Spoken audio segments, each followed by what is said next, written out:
Mari kita baca kembali. Kita akan menelusuri pengajaran Yesus Kristus yang berkaitan dengan mencari dan menyelamatkan yang hilang. Ada dua ayat kunci dalam kitab Matius pasal 18 ayat 11, karena anak manusia datang untuk menyelamatkan yang hilang. Dan satu lagi dalam kitab Lukas pasal 19 ayat 10, sebab anak manusia datang untuk mencari dan menyelamatkan yang hilang. Dari perikop ini ada 4 hal penting yang akan kita dapatkan. Dan sebelumnya pada episode keempat kita sudah membahas baru satu hal penting. Yang pertama, Yesus Kristus mencari dan menyelamatkan yang terhilang.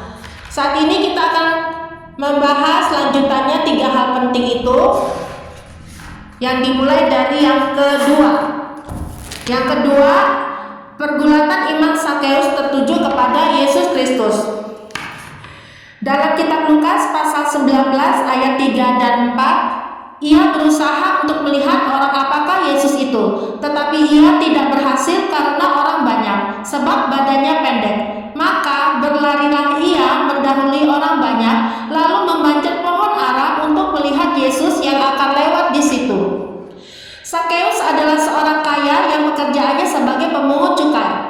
Tetapi ia suka berbuat kecurangan dalam pekerjaannya karena suka memeras harta orang lain. Sampai akhirnya Sakeus mendengar tentang Yesus Kristus serta pengajarannya yang penuh kuasa ilahi dan menjamah hatinya untuk mengalami pertobatan. Yesus Kristus yang waktu itu berada di kota Yeriko dan banyak orang berkerumun mengikutinya dan mendengarkan pengajarannya. Salah seorang di antara kerumunan orang banyak itu adalah Sakeus. Tubuhnya yang pendek menyebabkan ia kesulitan untuk dapat melihat Yesus Kristus itu dengan jelas. Sakeus sangat penasaran sekali untuk dapat melihat siapakah Yesus Kristus itu, sampai ia harus memanjat pohon ara. Ada pergulatan iman dalam diri Sakeus yang tertuju kepada Yesus Kristus, yaitu Sakeus tidak mempedulikan banyaknya orang yang menghinanya sebagai orang berdosa karena pekerjaannya pemungut cukai yang suka memeras harta orang banyak. Sakeus hatinya tersentuh oleh Yesus Kristus dan pengajarannya, dan ia dijamah kuasa Tuhan untuk mengalami pertobatan hidup. Sakeus segera berlari di antara kerumunan orang banyak, lalu memanjat pohon ara demi melihat Yesus Kristus. Yesus Kristus melihat iman Sakeus yang sungguh dan merespon imannya itu. Sakeus tidak mengundang Yesus Kristus ke rumahnya, tetapi Yesus Kristus yang berinisiatif untuk mampir ke rumah Sakeus. Sakeus menerima Yesus Kristus dan murid-muridnya dengan penuh sukacita. Sakeus hari itu mengalami buah pertobatannya dalam Yesus Kristus.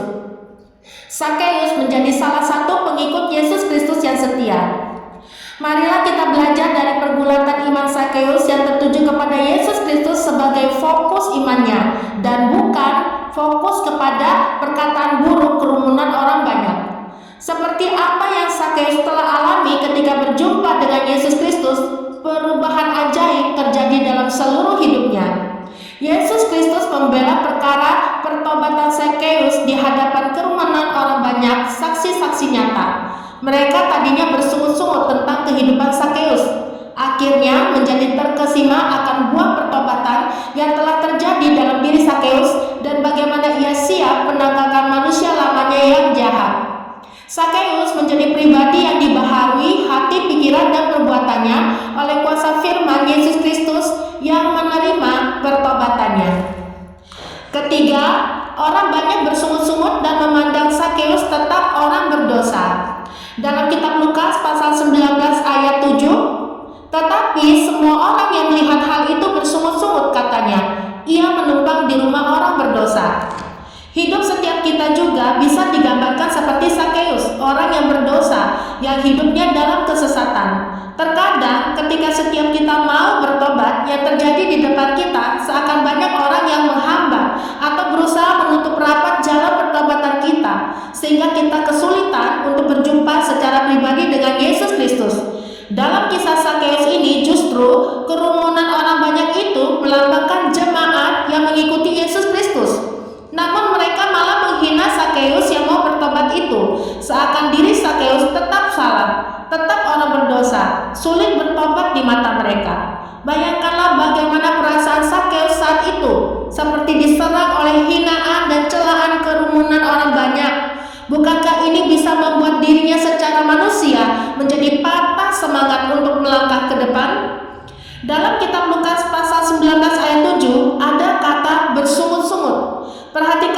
ini sungguh sikap buruk dari kerumunan orang banyak dalam menyambut Sakeus yang mau bertobat. Kata bersungut-sungut di sini mengandung makna kemarahan dan tetap tidak percaya kepada Sakeus yang dianggap dosanya tetap ada dan sulit bertobat itu.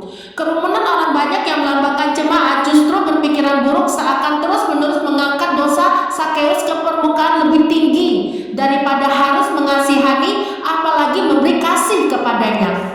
Mereka yang hatinya masih diliputi kekesalan kepada Sakeus sehingga mereka tanpa sadar kompak untuk terus menyakiti hati Sakeus dengan hinaannya, tertawaannya supaya hati mereka puas. Tetapi puji Tuhan, Sakeus tidak peduli akan perkataan buruk dari kerumunan orang banyak yang juga mengikut Yesus Kristus itu. Sakeus tetap berlari kepada Yesus Kristus. Sakeus sadar bahwa yang ia sangat butuhkan adalah belas kasihan dan kasih dari Yesus Kristus dan bukan dari manusia berdosa. Sakeus rela menerobos orang banyak itu meskipun ia pasti sakit karena himpitan mereka, tetapi sikap iman pantang menyerah membuatnya terus maju sampai mendapatkan Yesus Kristus. Kerumunan orang banyak itu dengan sungut-sungutnya jelas akan mudah mencelakai jalan pertobatan Sakeus. Justru mereka juga harus bertobat dari sikap sungut-sungutnya dan mau belajar taat kepada pengajaran Yesus Kristus yang mulia dan begitu mengasihi Sakeus yang bertobat ini. Sangat tak jelas bahwa Yesus Kristus bertindak sebaliknya, yaitu ia menyambut Sakeus dan memulihkan hidupnya, bahkan mau mampir ke rumah Sakeus. Kejadian yang pernah dialami oleh Sakeus juga dapat terulang kembali dalam gereja-gereja Tuhan, di mana kerumunan orang banyak dilambangkan sebagai jemaat Tuhan, dan ada seorang berdosa yang hidupnya jahat, lalu mau masuk ke dalam gereja.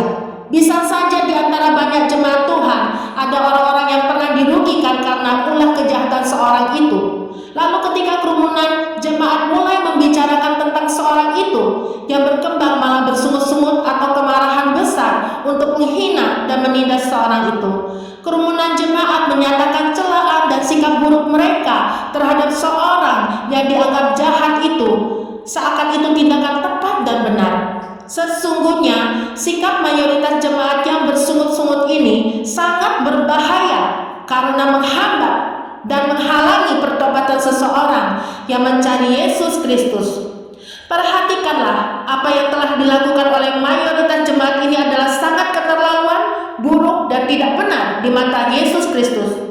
Karena Yesus Kristus itu datang untuk mencari dan menyelamatkan yang hilang. Realitanya, Yesus Kristus memiliki pandangan berbeda dan berlawanan dari sungut-sungutnya mayoritas jemaat itu. Baik mayoritas jemaat maupun yang seorang itu, keduanya adalah manusia berdosa, tidak seorang pun benar di hadapan Allah. Tidaklah layak bermegah di atas penderitaan orang lain yang mau bertobat. Ingatlah, kita belajar untuk bermegah hanya di dalam Yesus Kristus, seturut kehendak mulianya, dan bukan sungut-sungut dosa kita. Dalam kitab 1 Korintus pasal 1 ayat 29, supaya jangan ada seorang manusia pun yang memegahkan diri di hadapan Allah. Dalam kitab 1 Korintus pasal 1 ayat 31, karena itu seperti ada tertulis, barang siapa yang bermegah, hendaklah ia bermegah di dalam Tuhan. Keempat, Yesus Kristus memandang iman Sakeus dan menerima pertobatannya. Apakah mungkin Yesus Kristus adalah Tuhan yang dapat dipengaruhi oleh pendapat dan tindakan salah dari manusia berdosa? Tentunya jika kita menganggap Yesus Kristus sebagai manusia yang dari darah dan daging juga mempunyai kelemahan dan keterbatasan sama seperti manusia berdosa lainnya. Realitanya tidaklah demikian karena sesungguhnya Yesus Kristus adalah manusia sejati yang suci dan jujur saja, benar-benar manusiawi sikapnya terhadap pertobatan Sakeus. Yesus Kristus tahu betapa Sakeus ingin sekali melihatnya, bahkan rindu berjumpa secara pribadi dengan dirinya. Ada tautan hati yang terjadi antara Sakeus dengan Yesus Kristus secara pribadi yang tidak dapat dipengaruhi oleh kerumunan orang banyak yang menghalangi. Ketahuilah, ada hal-hal yang harus kita pelajari, bahwa dalam dunia ini ada begitu banyaknya orang-orang, tetapi dalam hal mau bertemu dengan Yesus Kristus Tuhan kita, maka tautannya hanyalah diri kita pribadi pribadi dengan diri Yesus Kristus pribadi. Arah pikiran, hati, dan tindakan iman kita secara pribadi terfokus kepada Yesus Kristus dan kuasa firman-Nya, memampukan kita mengalami terobosan-terobosan baru yang sanggup menghancurkan setiap tembok-tembok penghalang bagi pertobatan kita. Bukan hanya sekedar menghadang, tetapi juga nyaris meruntuhkan harapan dan iman kita, nyaris mencelakai hidup kita, nyaris kesempatan kita untuk bertobat seakan hampir terhempas. Betapa hanya hati Yesus Kristus yang mengerti dan tersentuh untuk segera mencari dan menyelamatkan kita yang terhilang. Apa yang secara manusia seakan mustahil, tetapi bagi Tuhan tidak ada sesuatu pun yang mustahil. Di dalam tangan belas kasihan Yesus Kristus yang terulur untuk segera menolong dan memulihkan kehidupan kita, maka segala sesuatunya menjadi mungkin. Perhatikanlah, Sakeus adalah seorang kaya, pekerjaannya sebagai pemungut cukai. Sakeus tentunya giat bekerja, tetapi salahnya ia dulu hidupnya seperti pemburu uang, bahkan rela melakukan kejahatan dan kecurangan memeras harta orang lain. Orang kaya hatinya mudah sekali terikat dengan uang, sedangkan untuk berjumpa dengan Yesus Kristus tidak berurusan dengan harta benda, tetapi masalah hati. Banyak orang kaya terjebak cinta akan uang dan menjadi hamba uang. Tetapi tiada mustahil jika ada yang bertobat, ia rela menanggalkan hamba uang, beralih ke hidup baru sebagai hamba Yesus Kristus. Hal ini juga dialami dan dijalani oleh Sakeus yang sangat beruntung di perjalanan hidupnya, akhirnya berjumpa dengan Yesus Kristus secara pribadi. Perjumpaan yang menjadi hari terindah dalam hidup Sakeus untuk beralih ke kehidupan baru dalam Yesus Kristus. Lihatlah, kacamata ketidakmungkinan terletak di mata manusia berdosa, tetapi di kacamata Yesus Kristus yang suci adalah isi hati Allah sesungguhnya. Apa yang tidak mungkin bagi manusia, mungkin bagi Allah. Dalam kitab Lukas pasal 18 ayat 25, sebab lebih mudah seekor unta masuk melalui lubang jarum daripada seorang kaya masuk ke dalam kerajaan Allah. Dalam kitab Lukas pasal 18 ayat 27, kata Yesus, apa yang tidak mungkin bagi manusia, mungkin bagi Allah. Hari terindah dalam kehidupan kita adalah hari ketika pertama kali kita berjumpa secara pribadi dengan Yesus Kristus. Hari di mana seluruh hidup kita akan mengalami hidup baru. Yang lama sudah berlalu, yang baru telah datang. Demikian juga yang dialami oleh Sakeus, di mana perjumpaan pribadinya dengan Yesus Kristus mengubahkan kehidupannya menjadi indah dan mulia di hadapan Allah. Kisah Sakeus pun masuk dalam Alkitab, yang akan terus memberkahi hidup banyak orang percaya setiap kali merenungkan kisah Sakeus ini. Yesus Kristus pasti tersenyum bahagia melihat akhirnya setiap kita sebagai umat yang mengerti firman-Nya dan maksud mulianya dalam kisah Sakeus ini. Ada beberapa hal penting mengenai bagaimana Yesus memandang iman Sakeus dan menerima pertobatannya, yaitu Yesus Kristus melihat kedalaman hati Sakeus yang sungguh mau bertobat. Yesus Kristus melihat iman Sakeus yang disertai tindakan nyata.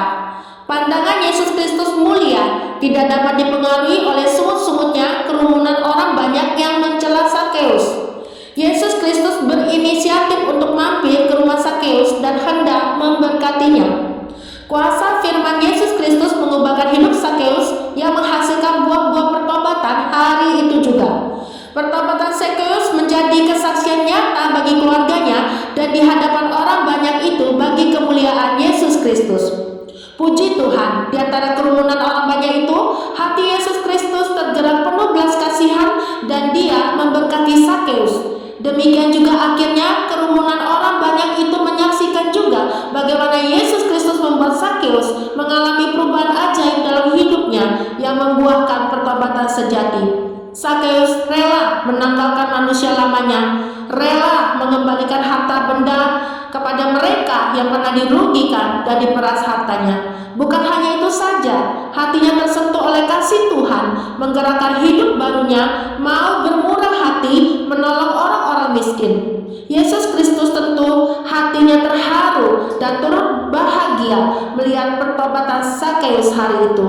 Bisakah dibayangkan kuasanya juga sanggup menjamah hati kerumunan orang banyak itu untuk sadar dan mengakui pertobatan hidup Sakeus? Dalam kitab Lukas pasal 19 ayat 8, tetapi Sakeus berdiri dan berkata kepada Tuhan, Tuhan, setengah dari milikku akan kuberikan kepada orang miskin, dan sekiranya ada sesuatu yang kuperas dari seseorang, akan kukembalikan 4 kali lipat.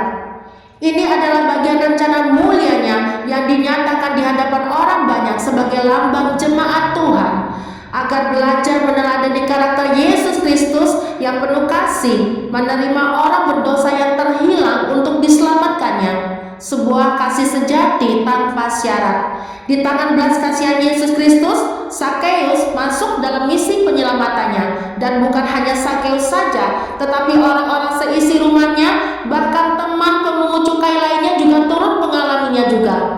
Yesus Kristus mengatakan bahwa telah terjadi keselamatan dalam rumah Sakeus dan berhak menerima warisan sorgawi dengan menyebut Sakeus juga anak Abraham, sama seperti keturunan Abraham yang beriman kepada Allah dan berpegang teguh kepada kebenaran firman-Nya.